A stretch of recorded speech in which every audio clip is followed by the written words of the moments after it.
La Iglesia Cristiana Evangélica de Torre del Campo le invita a escuchar el siguiente mensaje de la Palabra de Dios, titulado El relato de la creación. Cuando estaba en la autoescuela, me enseñaron, y supongo que a ti también, que si iba conduciendo y de repente se cruzaba en mi camino una pelota, debía estar muy atento, porque seguramente detrás de ella vendría un niño. Y esto es así porque esa pelota debe venir de algún sitio. Solo se puede explicar que haya llegado allí, en medio de la calle por donde yo voy con mi coche, porque alguien la ha impulsado hacia allí. De la misma manera, todas las cosas. Todo tiene un origen. Para explicar la existencia o el porqué de algo, tenemos que irnos a su origen o nacimiento. La identidad de una persona se fundamenta en su origen, su familia, su lugar de nacimiento, y no puede explicarse sin conocer esos datos. Asimismo, para entender el mundo, para comprender el universo, para conocer el sentido de la vida, el ser humano se ha preguntado desde siempre por el origen de todas las cosas. ¿De dónde venimos? ¿A dónde vamos? ¿Qué hacemos en este mundo? ¿Cuál es el propósito de la vida? Estoy seguro de que estas preguntas han rondado tu mente muchas veces en tu vida. Y como el ser humano lleva haciéndose estas preguntas desde el principio de los tiempos, ha ideado innumerables teorías, fábulas, mitos y leyendas acerca del universo y del origen de la vida. Pero no era necesario pensar tanto, teorizar tanto acerca del origen de todas las cosas, porque tenemos el relato de cómo pasó. Tenemos las respuestas a esas preguntas trascendentales en la Biblia. Tenemos el relato sobre cómo empezó todo, firmado por el único testigo presencial de los hechos, el único que estaba allí para contarlo tal y como pasó, Dios mismo. En Génesis 1, que leeremos en unos minutos, tenemos el relato de la creación, y estoy seguro de que lo has leído y escuchado muchas veces. Y se podrían escribir muchas páginas sobre esto. De hecho, hay innumerables libros, estudios, conferencias, etcétera, que tratan sobre ello. Pero yo me voy a conformar si cumplo un solo propósito durante la exposición de este mensaje: llevarte a contemplar con absoluta admiración algunos aspectos de la naturaleza de Dios, como son su soberanía, su poder y su majestad. Pero para esto es imprescindible creer que el relato de Génesis 1 es real, entenderlo y aceptarlo con toda la simplicidad que aparenta. Entonces, cuando venimos a la revelación que se nos ha dado por el Creador, encontramos un registro preciso de su creación. No pueden malentender Génesis 1, porque no es algo confuso. Respecto a los orígenes, la Biblia es tan confiable como lo es en cualquier otro texto de la Escritura que trate de cualquier otro tema.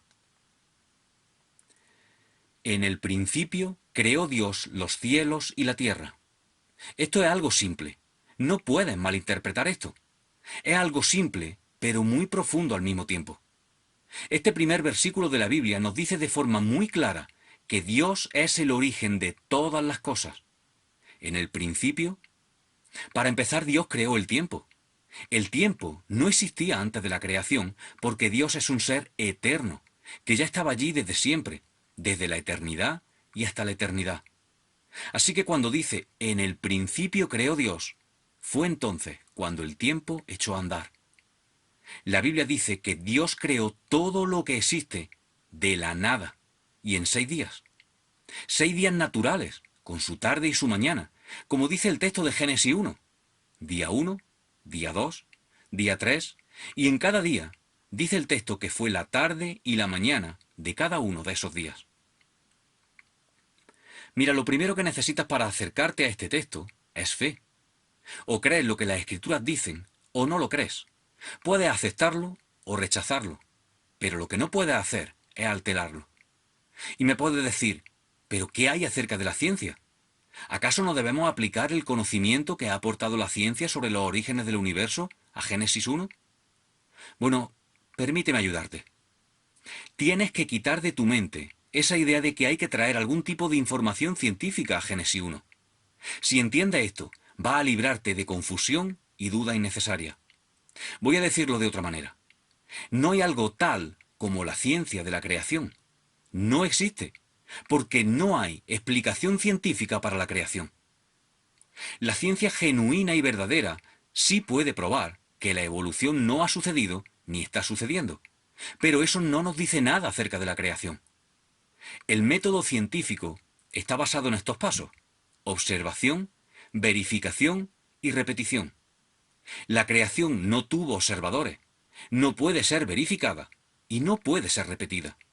Entonces, lo único que los científicos pueden hacer es demostrar que la teoría de la evolución es falsa y que no sucedió y no está sucediendo. Pero esto no nos dice nada acerca de la creación. Nada. Así que la ciencia no puede aportar nada acerca de la creación. La creación no surgió por ninguna ley científica. No hay explicación alguna que sea mínimamente razonable para que podamos entender que el universo y todo lo que existe surgió de forma espontánea de la nada. Es un milagro sobrenatural. Es un milagro enorme, porque en el principio nada existía, ni la materia, ni el espacio, ni el tiempo, nada.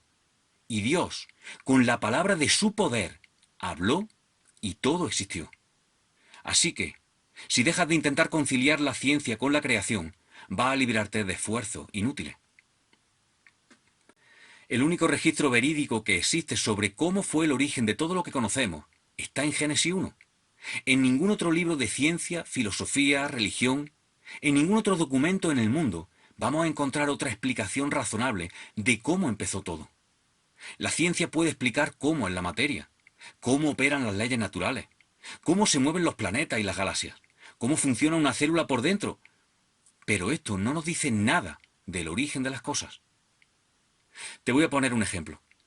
Supongamos que tú estás allí hace 2000 años y puedes entrevistar a Lázaro después de que fue resucitado. Lázaro, después de ser resucitado, te invita a su casa al día siguiente y te permite entrevistarlo. Y tú puedes preguntarle: ¿cómo te sientes? ¿Tuviste conciencia de que estabas muerto? ¿Qué había allí? ¿Puedo tocarte? ¿Puedes comer? ¿Tienes memoria de tu vida antes de haber muerto? Podría estar haciéndole preguntas durante horas, y todas sus respuestas seguro que serían interesantes, pero no te aportarían nada acerca de cómo volvió a la vida, porque aquello fue un milagro sobrenatural, igual que la creación. La creación no puede ser entendida de ninguna otra manera que como un enorme milagro, y esto solo puede ser aceptado por medio de la fe. Si no lo crees, simplemente di: no lo creo. Pero no trates de encerrar la creación en ideas, leyes o métodos científicos, porque simplemente no cabe. Es algo asombroso y sobrenatural. Y de paso decir que para aceptar la creación, para aceptar que la creación es obra de Dios, tal y como dice Génesis 1, se necesita fe. Pero para creer que la teoría del Big Bang y de la evolución es real, se necesita mucha más fe. Una fe enorme, irracionalmente absurda. Y ahora veremos por qué. Ahora, si tú eres cristiano, pero no crees que el relato de la creación de Génesis 1 sea del todo cierto, y que puede ser una alegoría, una metáfora, una fábula, entonces tienes un problema con el resto de la Biblia. Si tú quieres saber qué grado de fidelidad tiene una persona o una iglesia a la palabra de Dios, un buen indicativo es su respuesta a esta pregunta: ¿qué piensas acerca del relato de Génesis 1? Su respuesta revelará su grado de compromiso con la Escritura. Dime, si no crees que el relato de la creación sea literalmente verídico, ¿en qué capítulo de la Biblia empiezas a creer que lo que pone ahí es totalmente cierto? ¿En Génesis 3? ¿En Génesis 12 tal vez? ¿Quizá en Éxodo? ¿O solo en el Nuevo Testamento? Si no crees que el relato de la creación de Génesis 1 es literal, que Dios hizo el universo y creó la vida en 6 días, tal y como Él lo dice, entonces tiene un grave problema con toda la palabra de Dios. Dice 2 de Timoteo 3:16 que toda escritura es inspirada por Dios. Para entender la existencia y la naturaleza de Dios, el origen de todas las cosas y de la vida, el propósito de la existencia del hombre y su destino, en fin, para entender todas las cosas, es imprescindible entender el principio de todas las cosas. Esto es el cimiento del edificio. Y si los cimientos no están firmes, si se resquebraja tu seguridad acerca de lo que está escrito en la Biblia, entonces todo el edificio de tu teología y tu fe se tambalearán más temprano que tarde. Déjame darte algunas referencias bíblicas acerca del relato de la creación. Mira lo que dice Dios en Job 38. ¿Dónde estabas tú cuando yo fundaba la tierra? Házmelo saber si tiene inteligencia. ¿Quién ordenó sus medidas, si lo sabes? ¿Sobre qué están fundadas sus bases? ¿Quién encerró con puertas el mar cuando se derramaba saliéndose de su seno? Cuando puse yo nubes por vestidura suya, y establecí sobre él mi decreto, y le dije, hasta aquí llegarás y no pasarás adelante, y ahí parará el orgullo de tus olas. ¿Has mandado tú a la mañana en tus días, o has mostrado al alba su lugar? ¿Podrás tú atar los lazos de las Pléyades, o desatarás las ligaduras de Orión? ¿Sacarás tú a su tiempo las constelaciones de los cielos, o guiarás a la Osa Mayor? ¿Quién puso la sabiduría en el corazón? ¿O quién dio al espíritu inteligencia?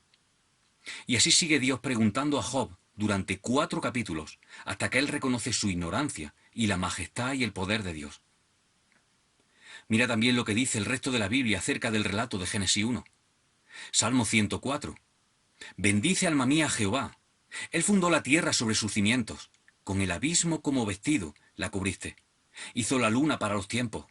Cuán innumerables son tus obras, oh Jehová. Hiciste todas ellas con sabiduría. Salmo 148. Alabad a Jehová vosotros sus ángeles. Alabadle, sol y luna, vosotras estrellas, cielos de los cielos, porque Él mandó y fueron creados. Los monstruos marinos, los abismos, el viento, los árboles, las bestias y todo animal. Isaías 40, del 25 al 28. ¿A qué pues me haréis semejante o me compararéis? Dice el Santo. Levantad en alto vuestro ojo y mirad quién creó estas cosas. ¿No has sabido? ¿No has oído que el Dios eterno es Jehová, el cual creó los confines de la tierra? También Marcos 10, 6, Marcos 13, 19, Hechos 4, 24. Soberano Señor, tú eres el Dios que hiciste el cielo y la tierra, el mar y todo lo que hay en ellos. Hechos 14, 15, Hechos 17, 26, Romanos 1, 20, Segunda de Corintios 4, 6, Efesios 3, 9, Hebreos 1, 10. Tú, oh Señor, en el principio fundaste la tierra, y los cielos son obra de tus manos. Hebreo 11, 3, Segunda de Pedro 3, del 5 al 6. Apocalipsis 4, 11. Señor, digno eres de recibir la gloria y la honra y el poder, porque tú creaste todas las cosas, y por tu voluntad existen y fueron creadas. Apocalipsis 10, 6, 14, del 6 al 7, y muchos más pasajes, que por amor al tiempo es imposible enumerar y leer cada uno. O cuando habla del paralelismo entre Adán y Cristo, en 1 Corintios 15. Dios creó a Adán como el primer hombre, por tanto, no hay evolución. O cuando habla en Romanos 5, del 17 al 18, sobre la transgresión de Adán y la justificación por medio de Cristo. Si invalida el relato de la creación, invalidas también una doctrina fundamental como la de la redención y justificación por medio de Cristo. Bueno, ¿y por qué rechaza la gente la creación como obra de Dios? Simplemente porque no quieren reconocer a Dios, porque Dios no solo es el creador, sino también el dador de la ley y el juez. Y la gente no quiere reconocer a ningún Dios al que tengan que rendir cuenta. Por esto, el invento de la evolución, para eliminar al Dios de Génesis. La teoría de la evolución es el último invento del ser humano para eliminar a Dios, para convencerse a sí mismo de que no hay ley moral, no hay absolutos, no hay nadie superior que dicte lo que es bueno y lo que es malo, ni nadie a quien rendir cuenta algún día y que determine nuestro destino eterno. Además, si la evolución fuera real, el fundamento del cristianismo sería destruido, porque si Adán y Eva no existieron realmente, entonces no hubo tal cosa como el pecado original, y la muerte no viene por el pecado. Entonces, el pecado no existe y no nos separa de un Dios santo, ni nos hace merecedores del infierno.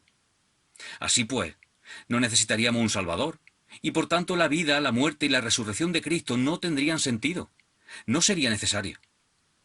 Así que está claro que Satanás mismo, el padre de mentira, está detrás de la teoría de la evolución, cegando el entendimiento humano ante la verdad de Dios y del Evangelio. Y es que la evolución es quizás la mentira más sofisticada del mundo, ya que, sin ser más que un cuento absolutamente absurdo y ridículo, sin ningún apoyo científico, es creída por la mayor parte de las personas sin que se cuestionen su veracidad. Es vergonzoso que se siga enseñando a nuestro hijo en la escuela, y que las televisiones sigan emitiendo documentales con apariencia de seriedad y rigor, mientras que todos los descubrimientos científicos dicen lo contrario, que la evolución es absolutamente imposible.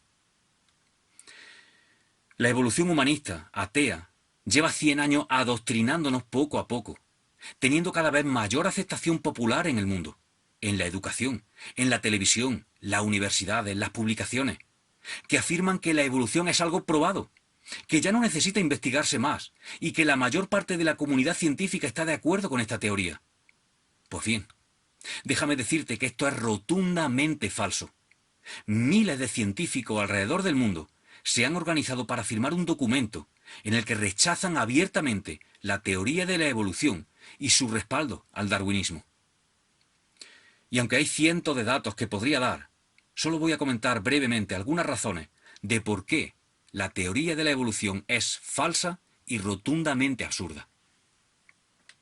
En primer lugar, nunca nadie, ningún equipo científico, en ningún laboratorio del mundo, ha conseguido crear vida de la nada, como afirma la teoría de la evolución que sucedió de forma espontánea, por casualidad, en una especie de sopa primitiva hace millones de años.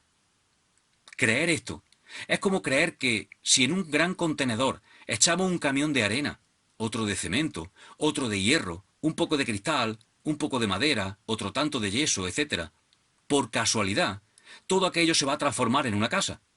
Es totalmente absurdo. O pretender que el paso casual de una ola por encima de la orilla de la playa, de repente, construya un castillo de arena perfectamente formado. Detrás de todo esto, se necesita obviamente un diseñador inteligente. Richard Dawkins, un activo escritor y defensor de la teoría de la evolución, dijo: "El origen de la vida es un completo misterio". Es decir, creen en la evolución, pero cuando nos remontamos al origen del primer organismo viviente, ellos mismos manifiestan que es un misterio. Por otro lado, ningún científico puede explicar que el ADN haya llegado a desarrollarse solo, de forma casual, ya que su diseño es extremadamente complejo y la probabilidad de que sea fruto del azar es de 1 entre 1 elevado a 40.000, es decir, absolutamente cero. Imposible. Por cierto, ¿sabes que si desenrollamos la espiral de ADN que hay en una sola de nuestras células, alcanzaría una longitud de 2 metros? ¿Y sabías que tenemos alrededor de 37 billones, con B, de células en nuestro cuerpo? Por tanto, si uniéramos todo el ADN que hay en un solo cuerpo humano, podríamos llegar a la Luna y volver unas 100.000 veces.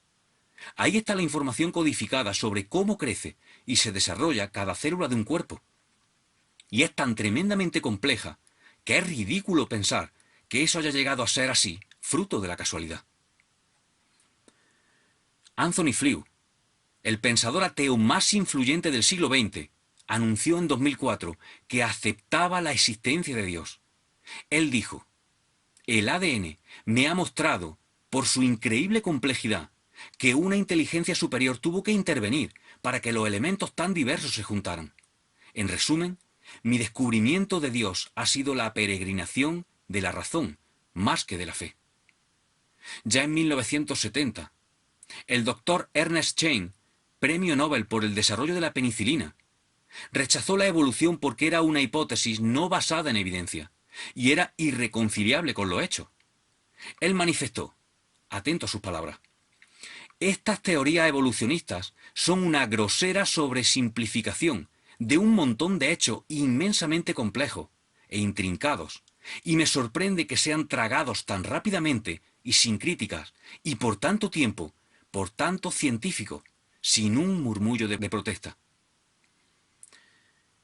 Darwin decía que todas las especies están conectadas con especies anteriores en el proceso de evolución. Así que los fósiles de eslabón intermedio entre las especies conocidas deben ser muy numerosos. Pero hasta el día de hoy jamás se ha encontrado ni uno solo. Según pensaba Darwin, si el ser humano viene del mono, deberían haberse encontrado miles de fósiles de criaturas intermedias, pero jamás se han encontrado restos de esos eslabones perdidos. Y lo mismo para la transición entre todas las demás especies. También la formación del universo y la teoría del Big Bang. Ningún científico que pretenda tener un mínimo de rigor y seriedad puede defender que el universo entero proviene de una explosión fortuita, de la nada. Eso es imposible. Que la materia del universo proceda de la nada es indefendible. Está claro que detrás de eso hay un creador, un diseñador inteligente. Otra vez tenemos el testimonio de otro prominente científico.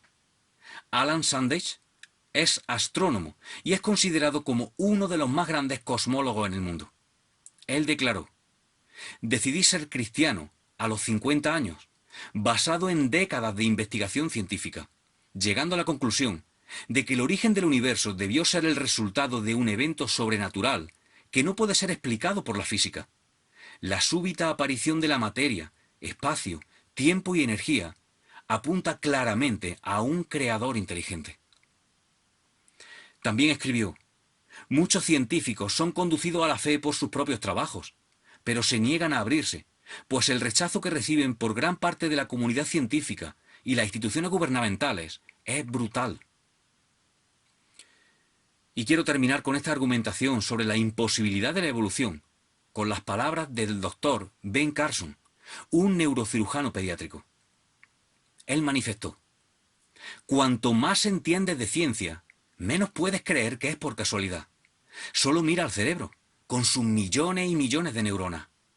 En un cerebro promedio hay como 100 billones, con B, de conexiones, más que la suma de todos los electrodomésticos que hay en el planeta. Y todas ellas caben en un contenedor pequeñito que todos tenemos encima de nuestros hombros. Él dijo: ¿puede probarse la evolución? La respuesta es no. ¿Puede probarse la creación por un ser inteligente? La respuesta también es no. No puede probarse. Entonces, él pregunta: ¿puede usarse la inteligencia para decidir cuál es el modelo más lógico o ilógico? Sí, absolutamente. Todo llega a la fe, pero yo no tengo tanta fe como para creer en la evolución. Soy demasiado lógico. En contraposición tenemos al escritor y defensor de la evolución, Richard Dawkins, mencionado anteriormente, quien manifestó abiertamente: puedo aceptar el diseño inteligente como una explicación del origen de la vida, pero solo si esto significa que extraterrestres trajeron la vida a la Tierra. Jamás aceptaré ninguna posibilidad de que exista un Dios que tenga algo que ver con este diseño. Qué triste, ¿verdad? Ya lo decía Pablo en Romanos 1. Lo que de Dios se conoce les es manifiesto, pues Dios se lo manifestó. Porque las cosas invisibles de Él, su eterno poder y deidad, se hacen claramente visibles desde la creación del mundo, siendo entendidas por medio de las cosas hechas, de modo que no tienen excusa. Pues habiendo conocido a Dios, no le glorificaron como a Dios, ni le dieron gracias, sino que se envanecieron en sus razonamientos, y su necio corazón fue entenebrecido. Profesando ser sabios, se hicieron necios. Mi conclusión personal de este texto del apóstol Pablo es que los ateos no existen, sino que todas aquellas personas que dicen no creer en Dios simplemente saben que Dios existe, pero por diferentes motivos le rechazan.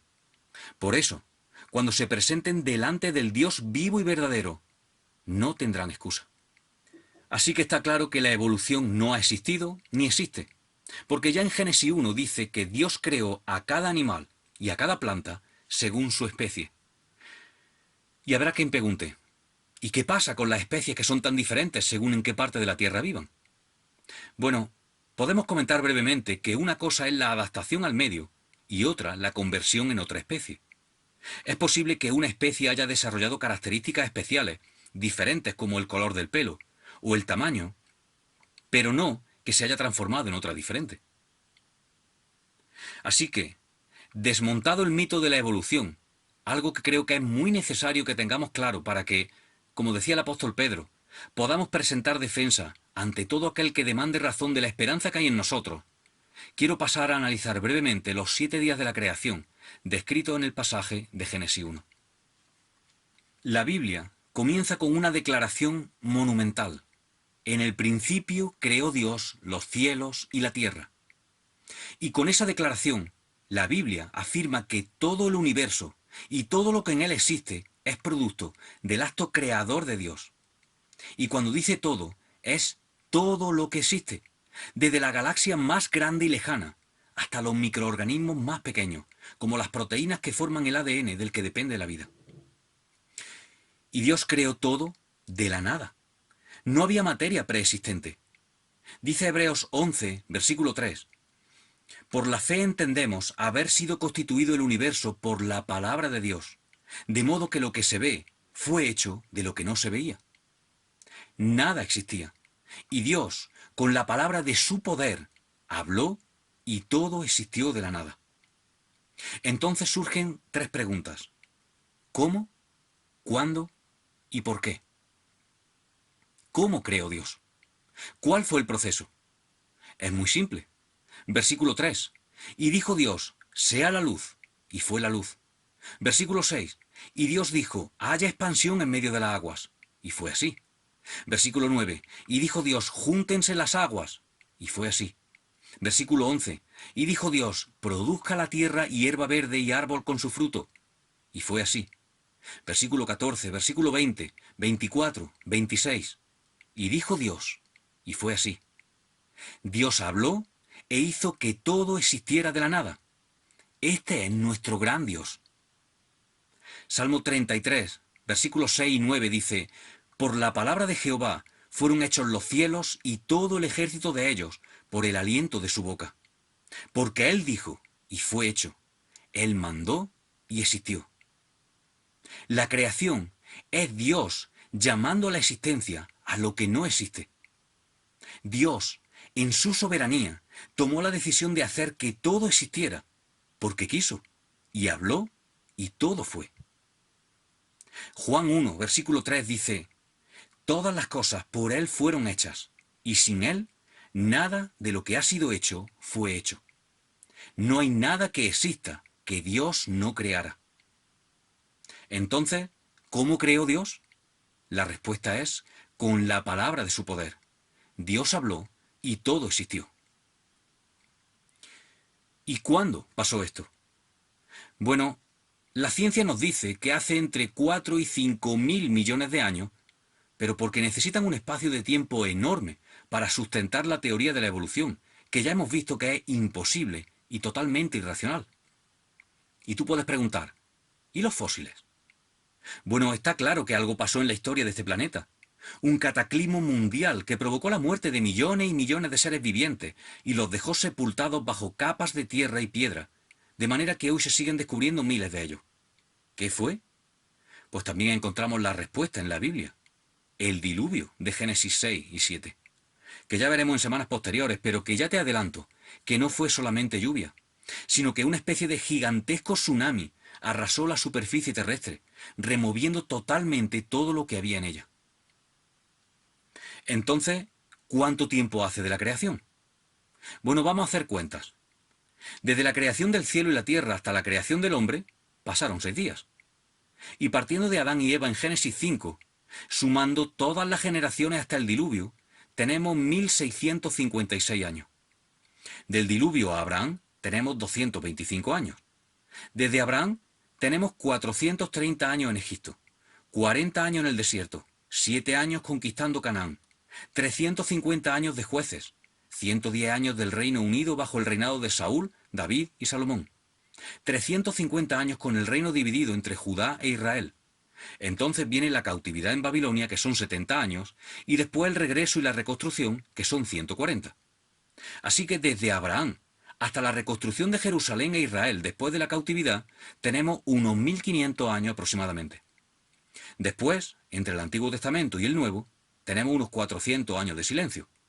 Y desde el principio del Nuevo Testamento hasta nuestros días, han pasado unos 2000 años. Por tanto, sumando todo, el total de años desde la creación del universo hasta hoy sería aproximadamente de unos 6000 años. 6000 años. Y no millones y millones como aseguran aquellos que creen en las teorías del Big Bang y de la evolución. Esto es el resultado de creer que todo lo que dice la Biblia es verdad. Pero es que además, todos los registros históricos y pruebas científicas serias y llevadas a cabo con objetividad y rigor confirman estos cálculos. Por ejemplo, la población actual del mundo es un indicador de la antigüedad de la Tierra. Un crecimiento de la población medio de un 1,5% al año, siendo conservadores, ya que en la actualidad está creciendo hasta 4 veces más, nos llevaría a concluir que solo se necesitarían unos 4.000 años, desde que la familia de Noé sobrevivió al diluvio, para alcanzar el número de personas que viven hoy en la Tierra. Y de acuerdo con la cronología bíblica, esto es correcto, porque hace unos 4.000 años que sucedió el diluvio. Bueno, y la tercera pregunta, ¿por qué creó Dios? La respuesta es sencilla, porque quiso. Porque en su soberanía quiso hacerlo y decidió hacerlo.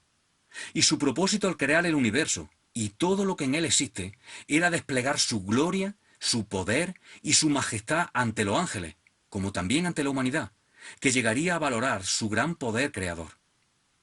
Como dice en Apocalipsis 4:11, Señor, digno eres de recibir la gloria, la honra y el poder, porque tú creaste todas las cosas, y por tu voluntad existen y fueron creadas. O en Isaías 43, versículo 7, dice, a los que yo he creado para mi gloria. Pero es que la creación también le dio la oportunidad a Dios de demostrar no solo su poder y majestad, sino algo que, sin la creación, no podría haber desplegado, su gracia y su misericordia. Dios tenía en mente ya desde antes de la fundación del mundo hacerle un regalo a su Hijo, redimiendo un pueblo para él, un pueblo que llevase su imagen y que lo adorara y sirviera para siempre, por los siglos de los siglos. Y ahora sí, ya vamos a centrarnos en el texto y vamos a ver el proceso de la creación. Dicen los versículos 1 y 2 de este pasaje: En el principio creó Dios los cielos y la tierra estaba desordenada y vacía, y las tinieblas estaban sobre la faz del abismo, y el Espíritu de Dios se movía sobre la faz de las aguas. Dios crea el tiempo, el espacio y la materia, que es todo lo que existe: tiempo, espacio y materia. Y podemos ver la condición inicial en la que se encontraba la tierra, desordenada y vacía, que en el hebreo original quiere decir un desierto vacío. Y quizás la mejor estructura para entender la creación es la que hace referencia a Dios transformando este desorden vacío, primero dando forma y luego contenido, de la siguiente manera. Vemos que en el día 1 Dios da forma, separando la luz de la oscuridad. Y en el día 4 Dios da contenido, creando el sol, la luna y las estrellas. Asimismo, en el día 2 Dios separa el mar del cielo. Y en el día 5 Dios da contenido, creando las criaturas acuáticas y aéreas. En el día 3 Dios da forma, creando la tierra seca y la vegetación. Y en el día 6 Dios da contenido, creando a los animales terrestres y al ser humano. De esta manera podemos ver un paralelismo entre los días 1 y 4, 2 y 5, y 3 y 6. Dice, y las tinieblas estaban sobre la faz del abismo. No había luz, la luz no había sido creada y todo era absoluta oscuridad. Y cuando dice abismo, se está refiriendo al mar. De hecho, a lo largo de la Biblia encontramos varias veces la palabra abismo refiriéndose a la inmensidad del mar. Y continúa, y el Espíritu de Dios se movía sobre la superficie de la agua. Entonces tenemos aquí la tierra en su estado original, completamente cubierta de agua y sumida en una completa oscuridad, y con el Espíritu de Dios moviéndose, revoloteando, si traducimos literalmente del hebreo, sobre la superficie. Esto es importante porque demuestra que Dios está involucrado directamente en su creación, supervisando todo de forma presencial. Así que vamos con el día 1. Y dijo Dios, sea la luz, y fue la luz. Y vio Dios que la luz era buena, y separó Dios la luz de las tinieblas, y llamó Dios a la luz día, y a las tinieblas llamó noche. Y fue la tarde y la mañana un día. Vemos a Dios dando orden a su creación por separación. En este primer día vemos la separación entre la luz y la oscuridad. Dios crea la luz y separa periodos de luz y de oscuridad en lo que conocemos como días y noche. El sol no sería creado hasta el día 4, pero esto no es problema, porque Dios, quien es luz en sí mismo, estableció una fuente de luz de forma que la Tierra, en su rotación, ya comenzara a tener ciclos de 24 horas de día y noche, necesarios para albergar la vida que crearía después. Vemos entonces a Dios estableciendo la separación de elementos para dar orden mientras todo era bueno. Pero cuando el pecado entra en el mundo en Génesis 3, la separación trae desorden. La separación del ser humano pecador, del Dios Santo, traería desorden y maldición sobre la creación. Vamos con el día 2. Luego dijo Dios: haya expansión en medio de la agua, y separe las aguas de las aguas. E hizo Dios la expansión, y separó las aguas que estaban debajo de la expansión, de las aguas que estaban sobre la expansión. Y fue así. Y llamó Dios a la expansión cielos, y fue la tarde y la mañana, el día segundo. En este segundo día Dios da forma a los elementos creados el primer día, y establece la separación entre el cielo y la tierra. Al amanecer del segundo día, la tierra era una masa no distinguible de elementos completamente cubiertos por agua. Pero dijo Dios: haya expansión y separe las aguas de las aguas. Esto es interesante. En el día 1 la tierra estaba cubierta por agua, y en el día 2 Dios separa esa agua en dos lugares. Él colocó una expansión en medio, y ahora parte de esa agua es separada y colocada arriba. Esta palabra hebrea para expansión se refiere al cielo, como podemos ver en el versículo 8 también. Y las aguas que quedan sobre la expansión es algo que no podemos estar seguros de a qué se refiere. No podemos ser dogmáticos en este punto, pero una explicación podría ser que esta agua pudiera referirse a la atmósfera que rodea la Tierra y que es necesaria para el desarrollo de la vida que vendría después. Día 3. Dijo también Dios: júntense las aguas que están debajo de los cielos en un lugar y descúbrase lo seco. Y fue así. Y llamó Dios a lo seco tierra, y a la reunión de las aguas llamó mares. Y vio Dios que era bueno. Después dijo Dios: produzca la tierra hierba verde, hierba que dé semilla, árbol de fruto que dé fruto según su género, que su semilla esté en él sobre la tierra. Y fue así.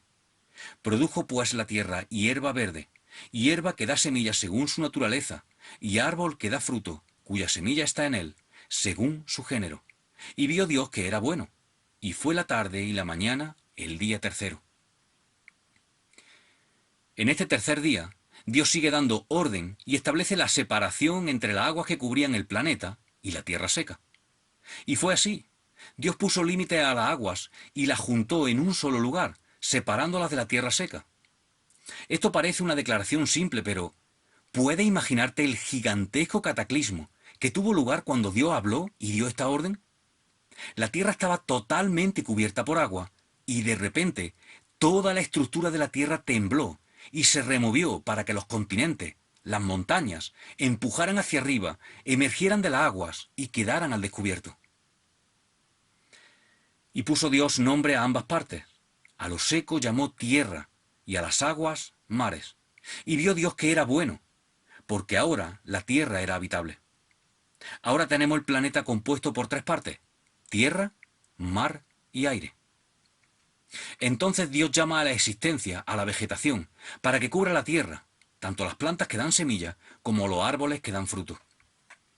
Y esto es otra prueba de que Dios creó todas las cosas con apariencia de edad, ya maduras, porque Dios no sembró semillas en la tierra que acababa de emerger de la agua y esperó a que crecieran, sino que creó la vegetación en un estado maduro, capaz de reproducirse por medio de fruto y semilla.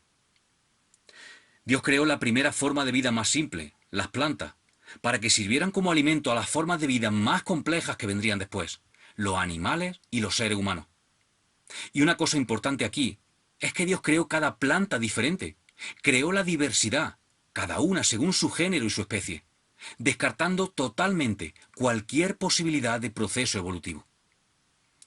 Y vio Dios que todo esto era bueno y acabó el día tercero. Día 4. Dijo luego Dios: haya lumbrera en la expansión de los cielos, para separar el día de la noche, y sirvan de señales para las estaciones, para días y años, y sean por lumbrera en la expansión de los cielos, para alumbrar sobre la tierra. Y fue así. E hizo Dios las dos grandes lumbreras, la lumbrera mayor para señorearse en el día, y la lumbrera menor para que señorease en la noche. Hizo también las estrellas. Y las puso Dios en la expansión de los cielos para alumbrar sobre la tierra, y para señorear en el día y en la noche, y para separar la luz de las tinieblas. Y vio Dios que era bueno. Y fue la tarde y la mañana el día cuarto. Pasamos ahora de la tierra al cielo, y Dios crea las luminarias. Esta es la segunda parte del paralelismo que antes comentaba entre los días 1, 4, 2 y 5, 3 y 6. En el día 1 Dios crea la luz, y en este día 4 Dios crea las lumbreras en el firmamento. Dios creó la luz en el día 1 para separarla de las tinieblas, y Dios crea ahora en el día 4 las lumbreras en el cielo con el mismo propósito, para separar, para diferenciar el día de la noche. Y se está refiriendo al sol, la luna y las estrellas. Pero el día ya existía sin el sol, y la noche ya existía sin la luna, porque la luz y oscuridad ya existían desde el primer día de la creación, y en cada día nos dice que fue la tarde y la mañana de tal día. Así que la Tierra ya estaba rotando y había días y noches, aún sin los astros principales. Y acaba el versículo 16 con un comentario que parece sin importancia. Hizo también las estrellas. Parece algo simple, pero ¿sabes cuántas estrellas se conocen actualmente? ¿Tiene idea de la extensión del universo conocido? Mira, para que te haga una idea rápida. Nuestra Tierra está en el sistema solar, que está formado por una estrella, nuestro Sol, y 9 planetas. Nuestro sistema solar pertenece a una galaxia llamada Vía Láctea, que tiene unos 300.000 millones de estrellas como nuestro Sol, cada una con su sistema planetario. Y en el universo conocido, calculan los astrónomos que hay unos 2 billones, con B, de galaxias. La cifra total de estrellas, unos 600.000 trillones, se escapa totalmente a nuestra capacidad de comprender. Y aún así, se recoge esta tremenda y maravillosa obra de Dios en solamente 4 palabras. Hizo también las estrellas. Respecto a esto, dice el Salmo 8, versículo 3, Cuando contemplo tus cielos, obra de tus dedos, la luna y las estrellas que allí fijaste, me pregunto, ¿qué es el hombre para que en él pienses? ¿Qué es el ser humano para que lo tome en cuenta? Por esto es grandioso que el Dios que tiene ese tremendo universo en la palma de su mano, al mismo tiempo, está cuidando de cada detalle de mi vida. ¡Qué tranquilidad infunde pensar esto! Bueno, ¿y cuál era el propósito de estas lumbreras? Vemos que son 3 propósitos. Uno de ellos lo acabamos de mencionar: separar. Separar el día de la noche. Otro era servir. Servir a los futuros habitantes de la Tierra como señales para dividir el tiempo en días, estaciones y años. Y en tercer lugar, estas lumbreras están para iluminar, para proveer luz, tanto en el día como en la noche. Y un comentario respecto a cuando dice señorear. En contraposición con las antiguas creencias babilónicas, cananeas, egipcias y de otras naciones contemporáneas a Israel, que adoraban al sol y a la luna como si fueran dioses, y estudiaban astrología como si las estrellas marcasen el destino de las personas, igual que hoy en día mucha gente sigue confiando en el zodíaco. La función a que se refiere el texto de Génesis cuando habla de señorear es simplemente la de presidir el día y la noche, la de marcar los tiempos, los ritmos, los horarios y las épocas de la vida en la tierra.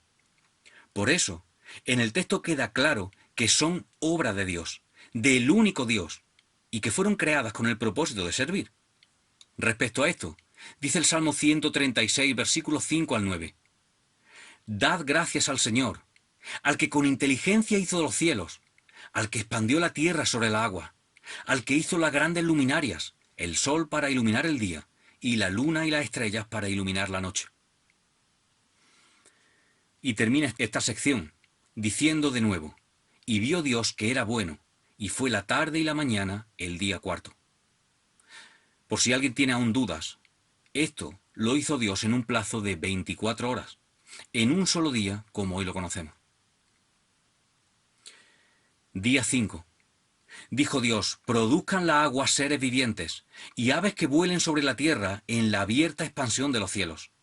Y creó Dios los grandes monstruos marinos, y todo ser viviente que se mueve, que las aguas produjeron según su género, y toda ave alada según su especie. Y vio Dios que era bueno. Y Dios los bendijo, diciendo, fructificad y multiplicaos, llenad la agua en los mares, y multiplíquense las aves en la tierra. Y fue la tarde y la mañana el día quinto. De nuevo, apreciamos la relación entre el día 2, en que Dios crea el cielo y separa las aguas que quedan abajo, a las que llamó mares, y el día 5, cuando Dios crea los seres que habitarán la agua y el cielo, es decir, los grandes monstruos marinos, los peces y las aves. Y dijo Dios, produzcan las aguas seres vivientes. Si bien cuando Dios creó la vegetación, esta fue la primera forma de vida en la tierra, ahora en el día 5, la primera vez que el texto se refiere a seres vivientes, hablando de animales marinos y aves, y refiriéndose a ellos como una forma de vida consciente e inteligente, y con la capacidad de moverse y desplazarse, a diferencia de las plantas. Y llama la atención la mención a los grandes monstruos marinos, porque cuando Dios creó la vegetación, no hizo mención específicamente a ninguna especie, ni a los grandes robles, o los cedros, o las plantas de pepino. Pero ahora sí hace mención especial a los grandes monstruos marinos. ¿Por qué? Bueno, hay a lo largo de la Biblia varias menciones a Leviatán y a otras criaturas marinas masivas, que pudieron ser dinosaurios marinos, enormes ballenas, o a saber qué. Pero la clave está en que esas criaturas eran temidas por cultura antigua e incluso se les revestía de deidad.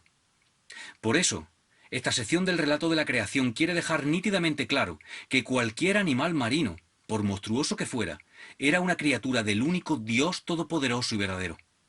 Entonces, esto debió tener importancia para los destinatarios originales, los judíos, probablemente influenciados por estas creencias paganas, dándoles la tranquilidad de que, al servir a Dios, había paz, ya que no había otros dioses a quienes hubiera que temer o satisfacer.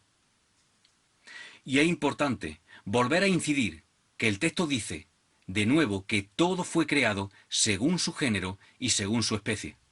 Es decir, una vez más, el relato insiste en que todo es producto de la creatividad de Dios.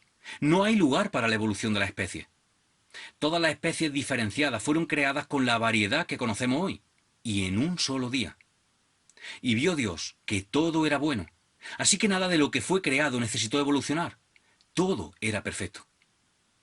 Y finalmente, en este quinto día, aparece la primera bendición en la Biblia, que no es para el hombre, sino para los animales, para que sean fértiles y se reproduzcan.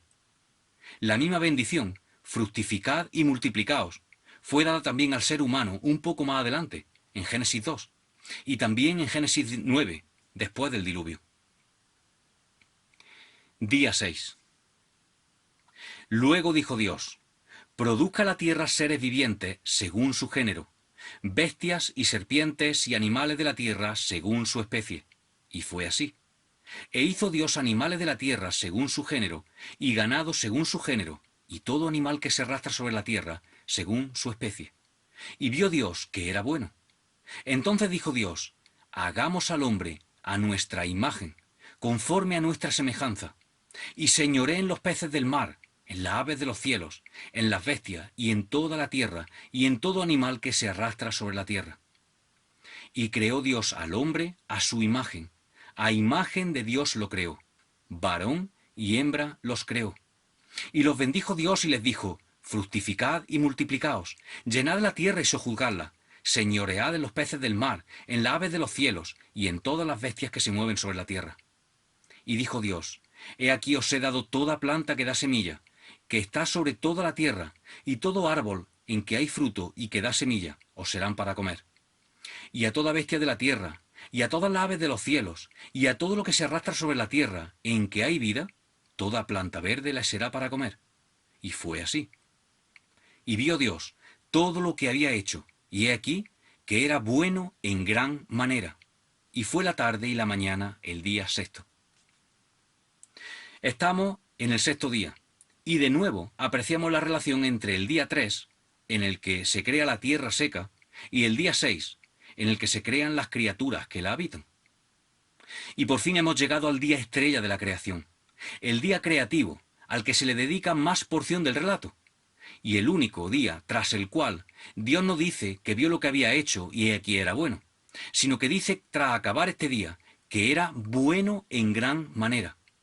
Así que la creación del ser humano fue el clímax de la obra creadora de Dios. Dios se guardó lo mejor para el final. En este día Dios, primero, pobla la tierra de animales, tanto domésticos como salvajes, y vuelve a repetir el texto, según su género, según su género, según su especie, quedando nítidamente claro que no hay lugar para la evolución. Dios creó toda la fauna existente en la Tierra, con toda diversidad, mucha más de la que hoy conocemos, porque con el paso de los siglos desde aquel día, y debido a la entrada del pecado y la corrupción y la muerte en el mundo, muchas de esas especies se extinguieron para siempre, y hoy solo podemos saber de ellas por los restos fósiles que se encuentran. Y llegamos al momento clave de la creación. Hagamos al hombre a nuestra imagen, conforme a nuestra semejanza. Quiero que te quedes con esta declaración como una de las grandes verdades de la palabra de Dios. Fuiste creado a imagen de Dios. Tu identidad por encima de todas las cosas reside en esta declaración. Eres la creación más especial del Dios Todopoderoso. Dios hizo las plantas como seres vivos, pero seres pasivos, que no tienen la capacidad de relacionarse con el medio. Solo existen y se reproducen. Luego Dios creó los animales, y a estos sí les dio cierta inteligencia y autonomía, capacidad de moverse y relacionarse, y un fuerte instinto que les marca las instrucciones sobre cómo vivir. Pero llegamos al ser humano, y Dios lo hace a su imagen y semejanza. ¿Qué quiere decir esto? No se refiere a que Dios le dio al ser humano una apariencia física parecida a la suya, pues Dios es espíritu. Significa que Dios no solo dotó al ser humano de vida, como a las plantas, no solo de cierta inteligencia, como los animales, sino que además le regaló al ser humano un tercer aspecto que solo nosotros tenemos: espíritu. Por eso somos la única criatura de Dios con la capacidad de relacionarse con su Creador, de tener comunión e intimidad con Él. ¿No es maravilloso? Dios puso en nosotros muchas de las cualidades que Él mismo tiene, y ahí está la imagen y semejanza, una semejanza mental, moral y social. Mentalmente, el hombre fue creado como un ser racional y con voluntad propia. En otras palabras, el hombre puede razonar y elegir. Este es el reflejo de la inteligencia y de la libertad de Dios. En cualquier momento que alguien inventa una máquina, escribe un libro, pinta un paisaje, crea una melodía o calcula una suma, está proclamando el hecho de que fue hecho a imagen de Dios. Moralmente, la humanidad fue creada en justicia y perfecta inocencia, un reflejo de la santidad de Dios. Dios vio que todo lo que había hecho, incluyendo el ser humano, era muy bueno. Nuestra conciencia es un vestigio de ese estado original. Cada vez que alguien escribe una ley, se aleja del mal, alaba la buena conducta o se siente culpable, está confirmando que fuimos hechos a imagen y semejanza de Dios. Y socialmente, el hombre fue creado para tener compañerismo. Esto refleja la Trinidad de Dios y su amor. En el Edén, la primera relación que tuvo el hombre fue con Dios. Y Dios hizo a la mujer porque no es bueno que el hombre esté solo, como dice Génesis 2:18. Así que cada vez que alguien se casa, o hace un amigo, o abraza a un niño, o asiste a una iglesia, está demostrando que fuimos hechos a la imagen y semejanza de Dios. Parte de haber sido hecho a la imagen de Dios es que Adán tuvo la capacidad de tomar decisiones libremente, aunque esto resultó fatal al rebelarse contra su Creador. Al hacerlo, ellos dañaron la imagen de Dios en su interior y pasaron esa semejanza dañada a todos sus descendientes, como dice Romanos 5, versículo 12. Hoy todavía llevamos esa semejanza de Dios, como dice Santiago 3, versículo 9, pero también llevamos las cicatrices del pecado y mostramos los efectos mental, moral, social y físicamente. La buena noticia es que cuando Dios redime a una persona, Él comienza a restaurar la imagen original de Dios, haciendo de esta persona, como dice Efesios 4:24, el nuevo hombre, creado según Dios en la justicia y la santidad de la verdad. Esa redención solo está disponible por la gracia de Dios a través de la fe en Jesucristo, como nuestro Salvador del pecado que nos separa de Dios. Como dice el apóstol Pablo en 2 Corintios 5:17, por medio de Cristo somos hechos nuevas criaturas a la semejanza de Dios. Bueno, y bendijo Dios al ser humano, llevando esta bendición implícitamente un mandamiento y al mismo tiempo la capacidad de cumplirlo. Dios le dijo que debían fructificar y multiplicarse, y llenar la tierra, y al mismo tiempo les dio la fertilidad necesaria para hacerlo. Y vemos que también Dios le asignó una tarea al hombre. Dios no le dio a Adán un cortasetos para que fuera simplemente el jardinero del Edén, sino que puso Dios al ser humano a cargo de toda la creación, de todas las maravillas que Dios había hecho.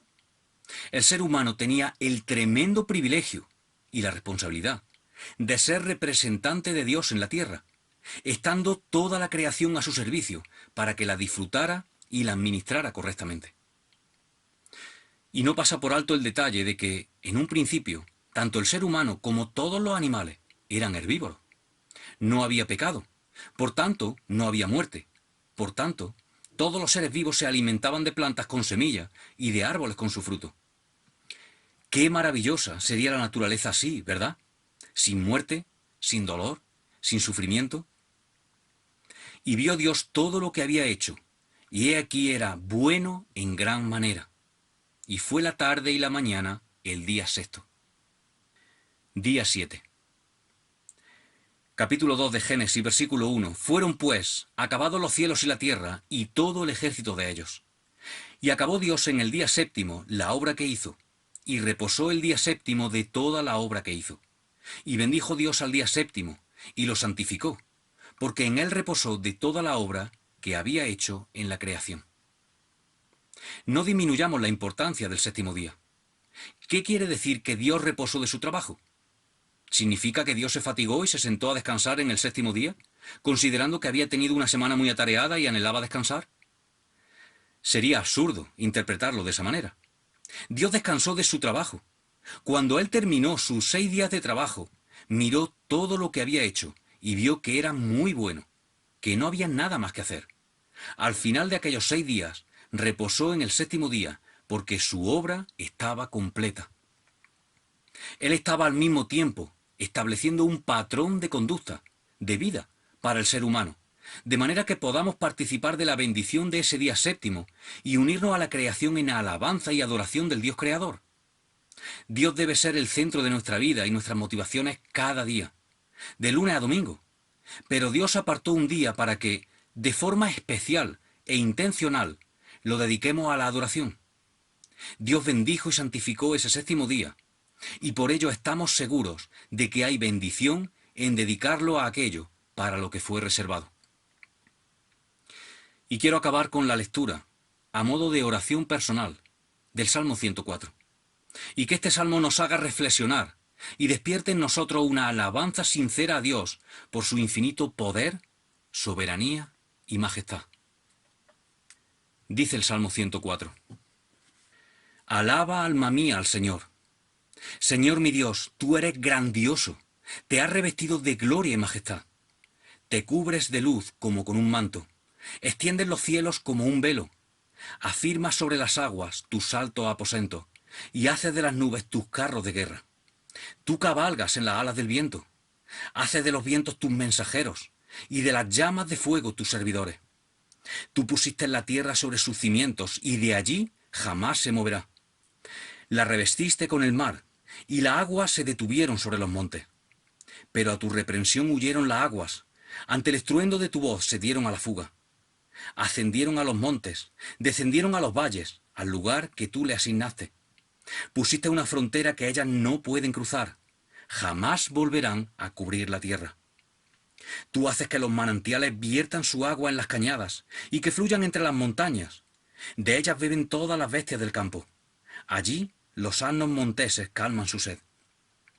Las aves del cielo anidan junto a las aguas y cantan entre el follaje. Desde tu alto aposento riegan las montañas. La tierra se sacia con el fruto de tu trabajo.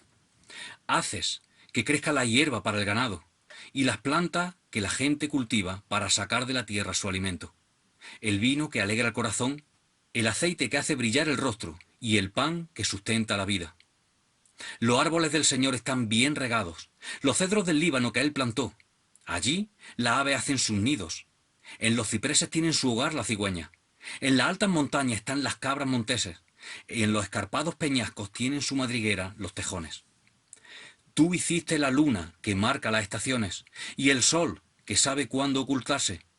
Tú traes la oscuridad y cae la noche, y en sus sombras se arrastran los animales del bosque. Los leones rugen reclamando su presa, exigiendo que Dios le dé su alimento. Pero al salir el sol se escabullen y vuelven a echarse en sus guaridas.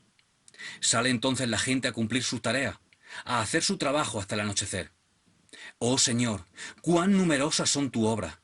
Todas ellas las hiciste con sabiduría. Rebosa la tierra con todas sus criaturas. Allí está el mar, ancho e infinito, que abunda en animales grandes y pequeños, cuyo número es imposible conocer.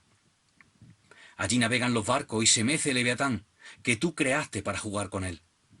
Todos ellos esperan de ti, que a su tiempo les des su alimento. Tú les das y ellos recogen. Abren la mano y se colman de bienes. Si escondes tu rostro, se aterran. Y si les quitas el aliento, mueren y vuelven al polvo. Pero si envías tu espíritu, son creados, y así renuevas la faz de la tierra.